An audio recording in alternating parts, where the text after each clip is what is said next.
ఆరోగ్యవనం ఛానల్కి మీ భాస్కర్ స్వాగతం. ఈరోజు నేను చదువు మీద, విద్య మీద నాకు కలిగిన కొన్ని అనుభవాలు మీతో పంచుకుంటాను. నేను 2013లో ఇక్కడ సిద్దంకి విలేజ్కి వచ్చి ఇక్కడ నా తోటలో ఈ ఆరోగ్యవనంలో చిన్న ఇల్లు కట్టుకుని ఇక్కడ ఒక 2 ఎక్స్ట్రా బెడ్రూములు కట్టి ఒక బెడ్రూమ్ని కంప్యూటర్ క్లాస్ రూమ్ గాను ఇంకో బెడ్రూమ్ని క్లాస్ రూమ్ గాను పెట్టి ఈ ఊర్లో పిల్లలకి ఫ్రీగా డిజిటల్ ఇండియా కోర్సులు అవి చెప్దామని ఒక 5 కంప్యూటర్లు నా దగ్గర ఉన్న 4-5 వేల పుస్తకాలు అన్నీ పెట్టుకుని వీళ్ళని అందరినీ చదివి ఉద్ధరించేద్దాం అనుకున్నాను. చదివించేసి ఉద్ధరించేద్దాం అనుకున్నాను. కానీ మొదటి రోజున ఒక 17-18 మంది పిల్లలు వచ్చారు. తర్వాత మెల్లిమెల్లిగా తగ్గుతూ ఒక వారం రోజులు అయ్యేటప్పటికీ ఎవరు రావటం మానేశారు. నా తోటకి ఊరికి 1 కిలోమీటర్ దూరం. ఈ కిలోమీటర్ నడిచి రావటానికి వాళ్ళకి చాలా ఇబ్బంది కలిగింది, అందుకని రాలేకపోయినారు. లేదా చదువు మీద నమ్మకం లేదు, అందుకని రాలేకపోయినారు. మొత్తం మీద ఒక 3-4 లక్షల రూపాయలు నేను ఖర్చు పెట్టినవన్నీ కూడా నేను ఒక రకంగా పోగొట్టుకున్నాను. ఆ కంప్యూటర్లు దానం చేసేసాను, ఆ పుస్తకాలు లైబ్రరీలకి చదువుకునే వాళ్ళకి దానం చేసేసాను. మళ్ళీ ఎప్పుడు ఎవరికి ఏది ఫ్రీగా చేయకూడదు అనుకున్నాను. ఇది నిజం. నేను ఆ టైంలోనే ఓ చిన్న కథ ఎక్కడో చదివాను. ఒక గొంగళి పురుగు తన గూడు కట్టుకుంటుంది. ఆ గొంగళి పురుగు గూడు కట్టుకుని అందులో నివసిస్తూ మళ్ళీ దాంట్లో నుంచి బయటికి రావడానికి తనలాడుతూ చాలా యుద్ధం చేసుకుంటూ చాలా శ్రమ చేసుకుంటూ బయటికి వచ్చి సీతాకోక చిలుకగా మారుతుంది. ఈ సీతాకోక చిలుక బ్రహ్మాండంగా ఎగిరి వెళ్తుంది.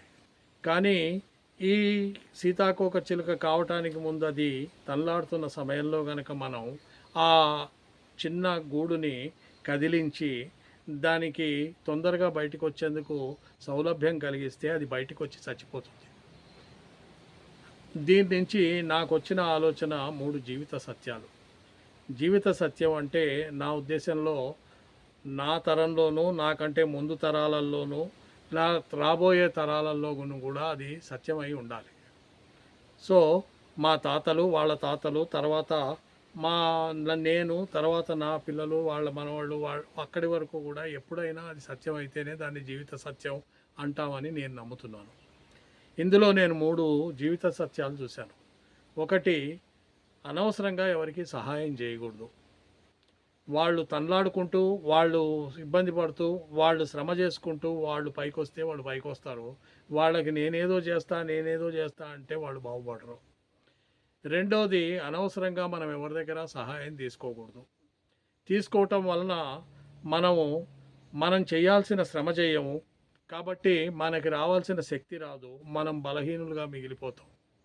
మూడోది, ఎవరినైనా నాశనం చేయాలంటే బాగా సహాయం చేయాలి. ఎంత సహాయం చేయాలంటే వాడు నిస్సహాయుడై చచ్చిపోవాలి, వాడు కనుక సహాయం దొరక్కపోతే.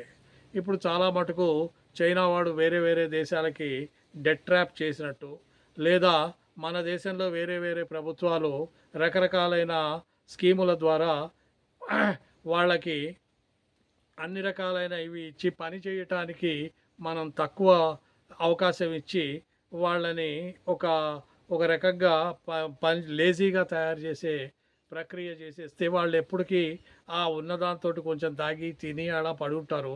వాళ్ళు ఎప్పుడూ బాగుపడరు, అట్లాగే ఉండిపోతారు. ఇది నేను నేర్చుకున్న సత్యం. ఇదే రకంగా సిజేరియన్ ఆపరేషన్లు చేసేస్తుంటారు. ఇవాళ రేపు తల్లిదండ్రులకు కూడా చాలా పెద్ద మూడు వచ్చేసేసి సిజేరియన్ ఆపరేషన్లు చేయించుకుంటున్నారు. టైం పెట్టి ముహూర్తం పెట్టి చేయించుకుంటున్నారు. ఆ పుట్టే పిల్లలందరూ వీక్గా పుడతారు. ఎందుకంటే వాళ్ళు పడే ఆ శ్రమలో వాళ్ళ ఎముకలు, వాళ్ళ బాడీలో జరిగే ఆ ప్రక్రియ వలన జరిగే వేడి, దానివల్ల వచ్చే శక్తి రాక వాళ్ళు బయటకు వచ్చిన తర్వాత ఇన్క్యుబేషన్లో ఉండాల్సిన పరిస్థితి ఏర్పడుతుందేమోనని నేను అనుకుంటాను. ఇదే విషయం మీద రకరకాలైన నా అనుభవాల్ని మీతో పంచుకుంటాను. నమస్తే.